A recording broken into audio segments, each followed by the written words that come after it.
What's going on, everyone? This video is not the type of video I normally post on the channel, as I normally post gaming videos. However, political style videos and video essay formats is something that I've long wanted to try my hand at. This video will definitely garner some criticism, and I'm totally prepared for that. But if you like the video or are new to the channel, make sure to drop a like and consider subscribing. If this video does well, there's a wide range of topics I'd like to cover, but for now, let's get into the video on the power of accusations. In the light of the Brett Kavanaugh hearings and the questions raised about his sexual assault allegations, I was reminded of an issue I feel has started to plague our society in the past couple years. The past 2 years have been critical in changing the public perception on sexual harassment, assault, and non-sexual crimes as well. Many actresses and media figureheads began coming out about their history of sexual assault and how prevalent it has become in certain fields.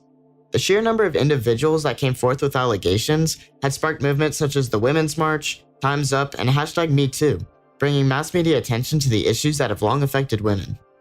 Many famous male individuals were accused of sexual crimes such as Bill Cosby, Harvey Weinstein, and Kevin Spacey.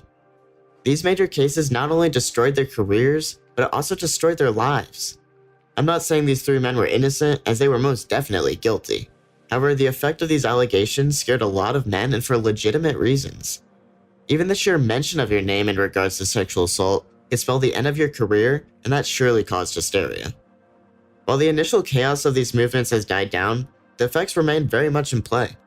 According to a study conducted by researchers at the University of California, San Diego, the average person receives an equivalent of about 34 gigabytes of information a day.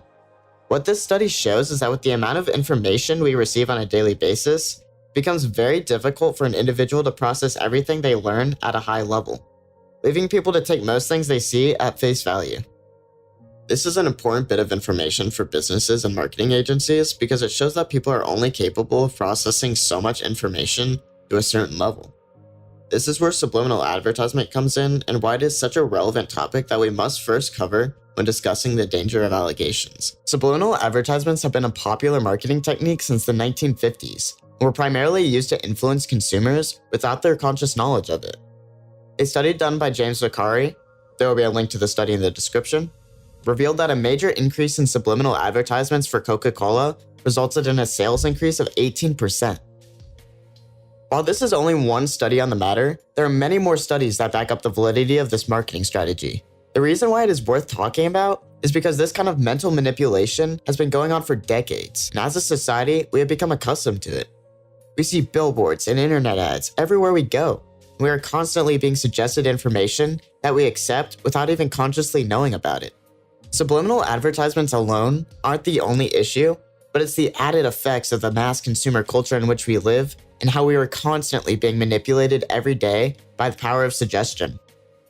Talking about marketing strategies and subliminal advertisements might seem odd when referring to sexual assault allegations, but to understand why we are so susceptible to the prospect of suggestions, we must first acknowledge the years of buildup from corporations and media outlets and how they have manipulated our thoughts through advertisements.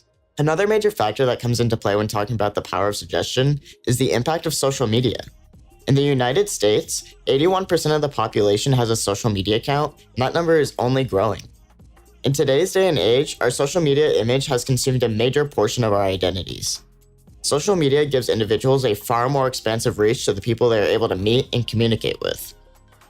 Social media has a lot of positives surrounding it, but its major negative is the ability for an individual to find themselves bound within a social bubble.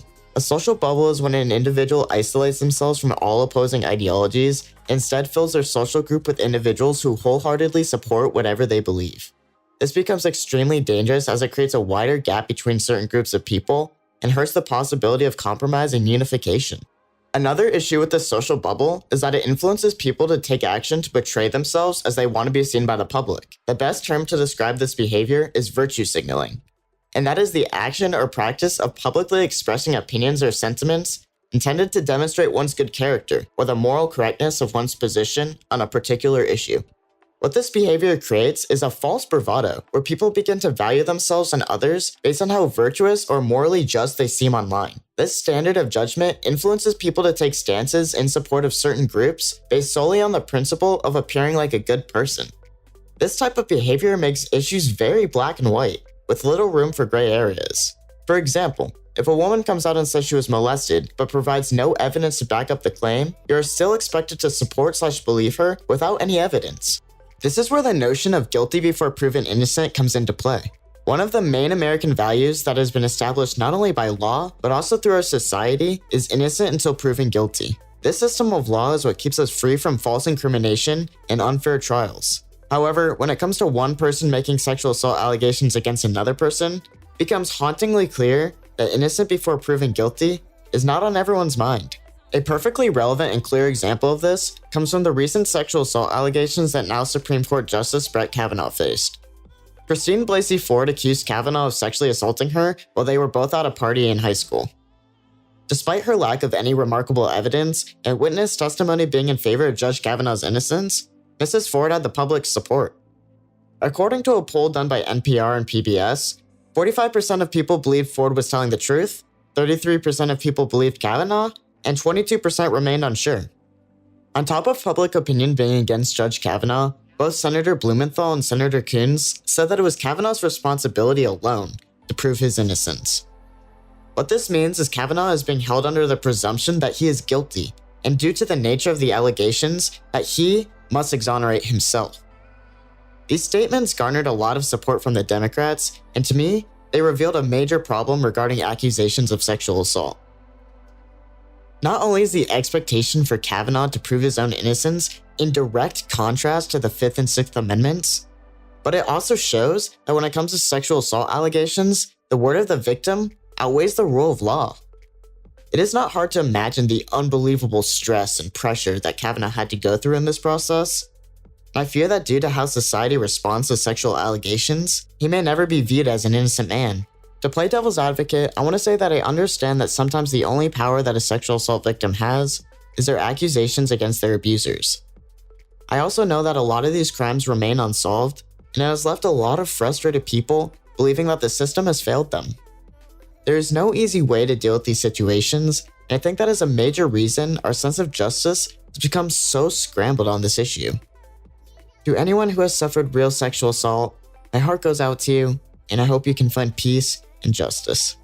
This issue is far bigger than Kavanaugh, however, and Kavanaugh's case only goes to further reveal the dangerous and powerful nature of allegations.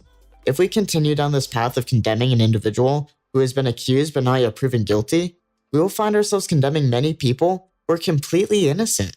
And once we start treating the accused as guilty before proven innocent, where does it end? If you were the one accused of a terrible crime that you didn't commit, how would you want not only the justice system, but society to treat you?